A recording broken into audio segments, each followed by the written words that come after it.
25 points. Not bad, eh? Give the people what they want. Yes, sir. Give them a twirl. Look good, feel good, go play. Play Let's see if he good. frees When his you play mind good, and Perk, has what another happens? They pay MVP-worthy good. performance in store. Meanwhile, the depleted Pelicans are going to need all that and more from Brandon Ingram if New Orleans is going to snap their 5-game skid. We're counting you down on ESPN. Oh, he got his books. He ready to go. Welcome to NBA Countdown presented by DoorDash. Hey, welcome inside our Los Angeles studios. They are NBA champs Richard Jefferson, Kendrick Perkins. The woman who is shining highlighter bright is Chiney Ogwumike. I'm Malika Andrews. Perk, I got a question. Does it feel like 2010 at all to you?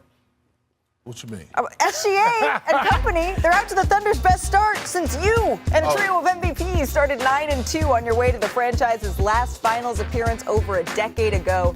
But that hasn't been enough to get any real separation in the standings. So let's get out and run. Check out what's going on in the Western Conference. And let's start in the Bay Area, where last night's game, it was billed as Clay's return, but turned into Steph reminding all of us he never left with his own personal 10-0 run down the stretch to ice that game, Perk. Oh, absolutely. Look, a demon. That's what he was, a savage last night. He was possessed from start to finish. And I never seen Steph play with this type of passion in a regular season game. Well, tied with the Dubs and the Thunder atop the standings are the Phoenix. He's so great at rebounding at the guard position, but he's going to have to elevate to that MVP level again. I mean, 45 last time out. Yeah, Yeah, exactly. Let's see if he can top that tonight. Let's send it out to tip off of this game. Jonesy, take it away. What up, Jonesy?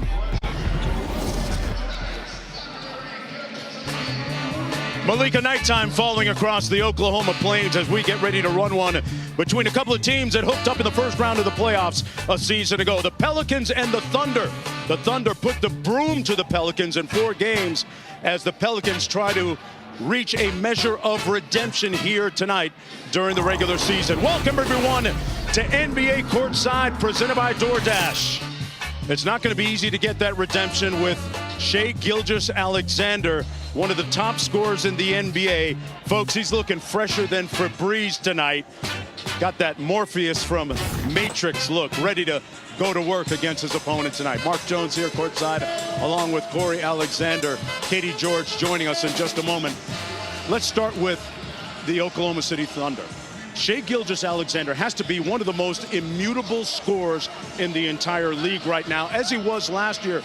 Corey, but when you look at his resume overall, it's got a lot more diversity to it in terms of being an MVP candidate. It absolutely does. 2 back-to-back years he's been first-team All-NBA, but it's not only because of his offense. We know about the fact that he averages over 30 a game. He shoots 50% from the field. He's the best direct line driver in the NBA.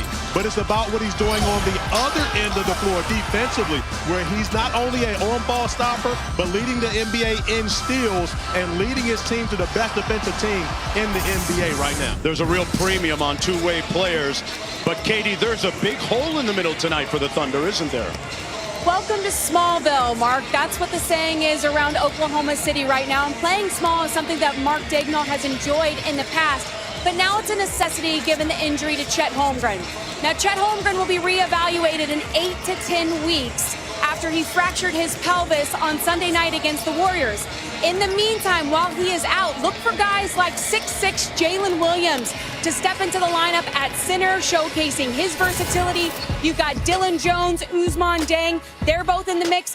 Kenrich Williams is healthy again, which certainly helps. They played small on Monday against the Clippers and won. Let's see if they can do it again, Mark, here tonight against the shorthanded Pelicans. Yeah, daunting challenge ahead for the Thunder tonight. Meanwhile, let's turn the page. New Orleans comes in 3-9 overall. Almost a case of deja vu when you look at a couple of years ago for head coach Willie Green. The good news is they have Brandon Ingram, a former All-Star, who they're really looking to lean into with the litany of injuries they've had this year. They absolutely are. And Brandon Ingram heard all the noise. He heard the chatter about should he be traded? Does he get a contract extension? All he does is remain professional. By the way, professional scorer, as Brandon Ingram is, has added the 3-ball to his arsenal, shooting more threes this year and continues to be a playmaker for the Pelicans. 9 assists for him last time out. Not only scoring, but empowering his teammates as well. Ingram has a nice streak, 8 consecutive games of 20 points or more, averaging almost 23 per on some very efficient shooting from the field. But A little bit of good news for New Orleans. Trey Murphy is back for his second consecutive game of the season. The sniper already has the Thunder in his crosshairs. We'll be back with the opening tip. We'll have Courtside on the other side of this break. NBA Courtside on ESPN is presented by Dash Pass, your door to all things basketball. And I'm super bad.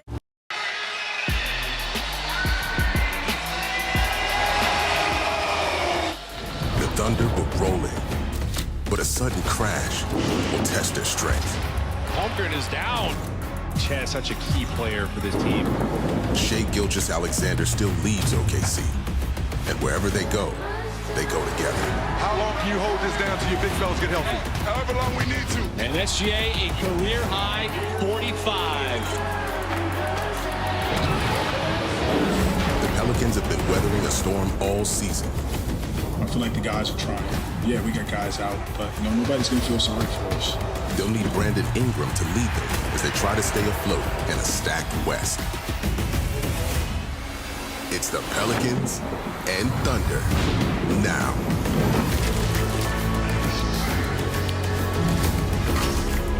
Welcome, everyone, to NBA Wednesday, presented by State Farm. From Oklahoma City, the Thunder taking on the Pelicans tonight. 7th home game of the season for the Thunder here at Paycom Center. The one thing you can't say about this team is that they are all hat, no cattle. They got the goods, folks, and ready to go tonight as we take a look at tonight's starting lineups brought to you by Royal Caribbean. Absorb this. There have been 9 different starting lineups for the Pelicans this year. This is the latest one. Boston, Green, Murphy back for his second game, Ingram, their former All-Star, and Messi, the rookie out of Baylor. SGA, Isaiah Joe, Dort, Case and Wallace getting the start, and Jalen Williams, who's averaging just under 20 per game for OKC, and he drew the assignment of taking on Ivica Zubac at the 5 in the game a couple of nights ago, their win against the Clippers. OKC coming in tied with 2 other teams for the top spot in the Western Conference. And the Pelicans coming in at 3-8, 1-4 at home this year. Jones, as we look out at the court, one thing you see is the apparent size difference between these two teams. How much will that show up? Of course, we know that this Thunder team loves to play fast, and we will see that come into fruition here today as they try to use that to debate the size. 6'6" Jalen Williams, a.k.a. J-Dub, because you probably already know there's 2 of them on the team named Jalen Williams, taking the jump for OKC against the rookie Messi. Pelicans will bring it across. There's Brandon Boston. Recently signed to a 2-way